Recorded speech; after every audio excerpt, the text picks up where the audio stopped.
afternoon. I am not a farmer. I'm not.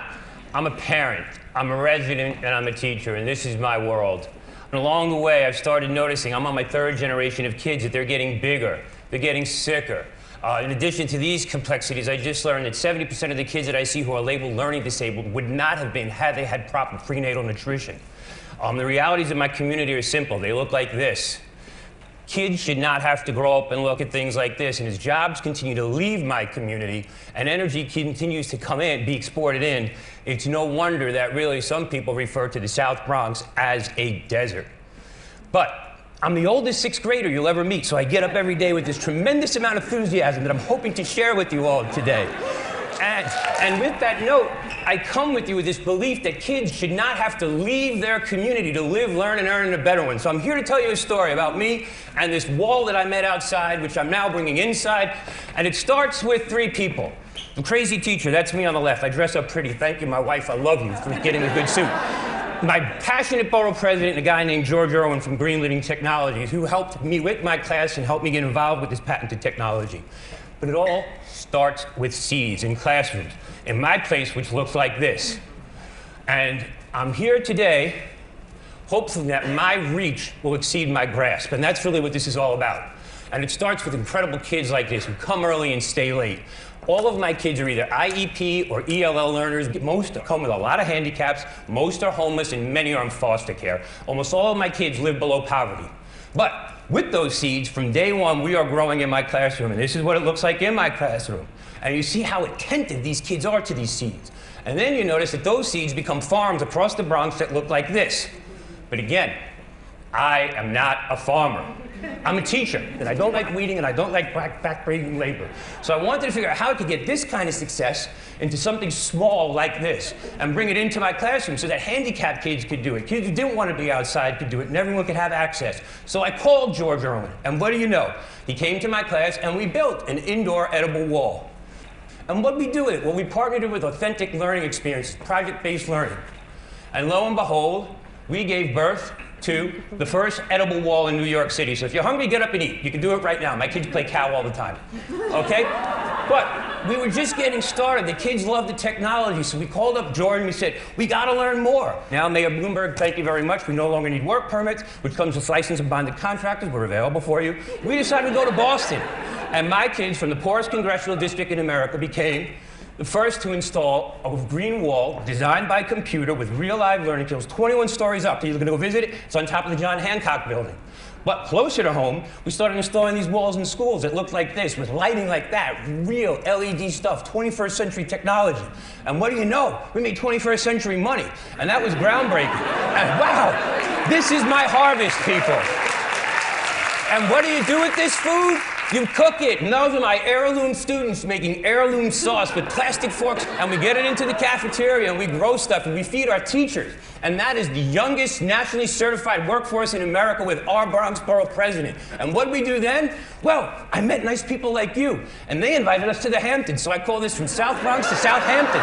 And we started putting in rooms that looked like this. And when kids from destitute neighborhoods can start building landscape like this, wow, people noticed. And so we got invited back this past summer. We actually moved into the Hamptons, paying $3,500 a week for a house, and we learned how to surf. And when you can do stuff like this, these are my kids putting in this technology. And when you can build a roof that looks like that, on a house that looks like that, with sedum that looks like this is the new green graffiti.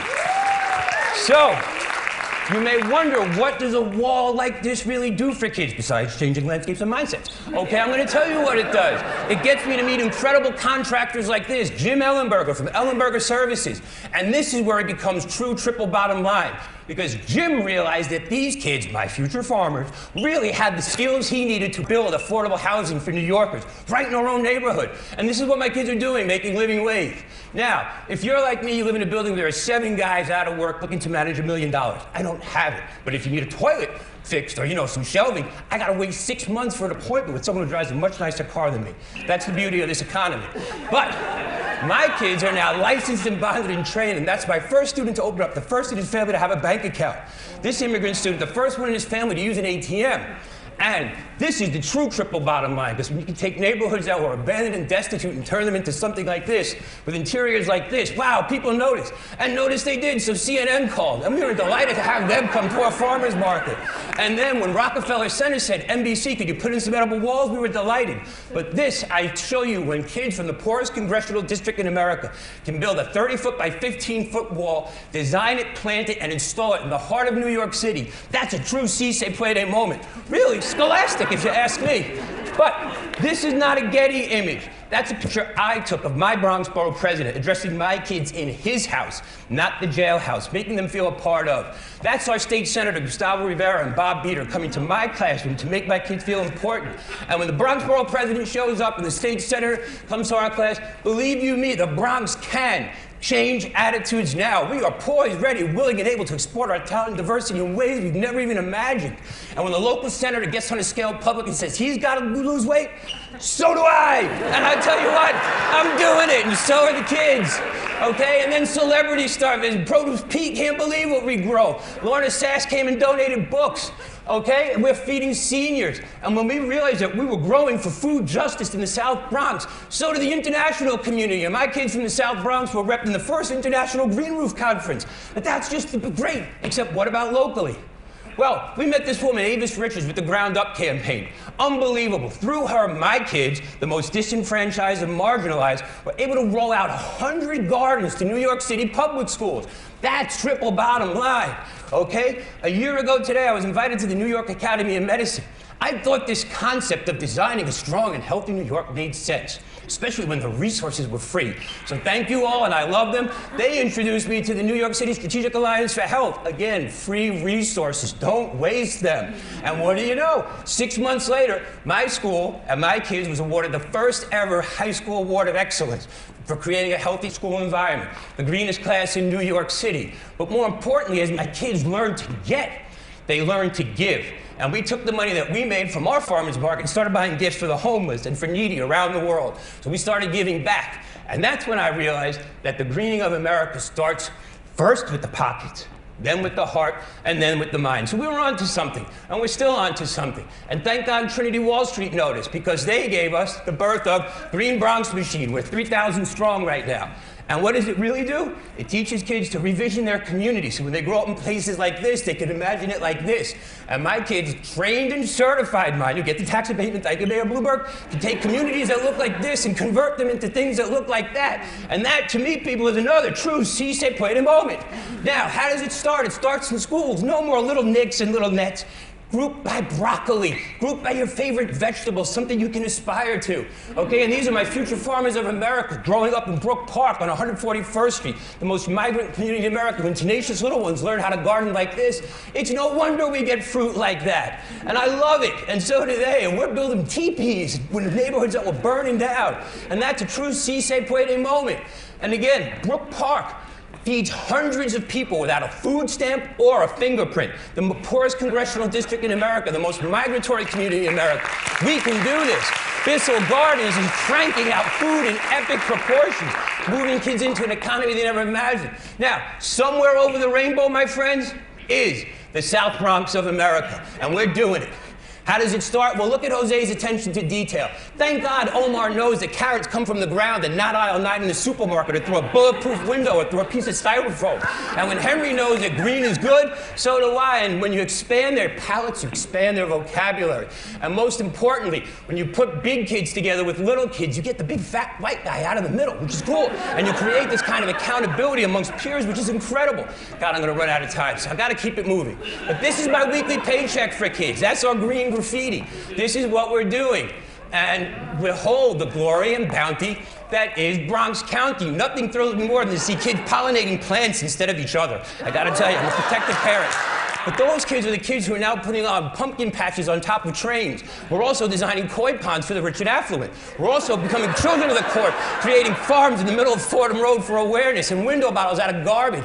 Now, I don't expect every kid to be a farmer, but I expect them to read about it, write about it, blog about it, and offer outstanding customer service. I expect them to be engaged, and man, are they. So that's my incredible classroom. That's the food. Where does it go? 0 miles to plate, right down into the cafeteria. Or, more importantly, to local shelters where most of our kids are getting 1 to 2 meals a day. And we're stepping it up. No Air Jordans were ever ruined on my farm. And in this day of $1 million gardens and incredible installations, let me tell you something, people. This is a beautiful moment.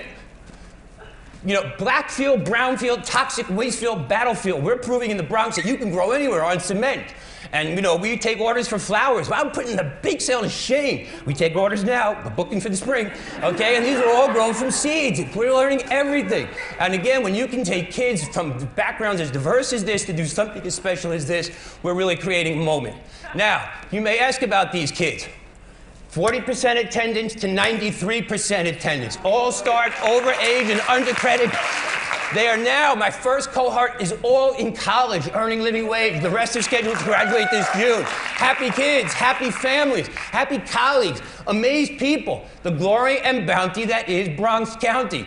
Let's talk about mint. Where is my mint? I grow 7 kinds of mint in my class. Mojitos, anybody? I'll be a telepan later. But understand, this is my intellectual Viagra. Ladies and gentlemen, I gotta move quick, but understand this. The borough that gave us baggy pants and funky fresh beach is becoming home to the organic ones.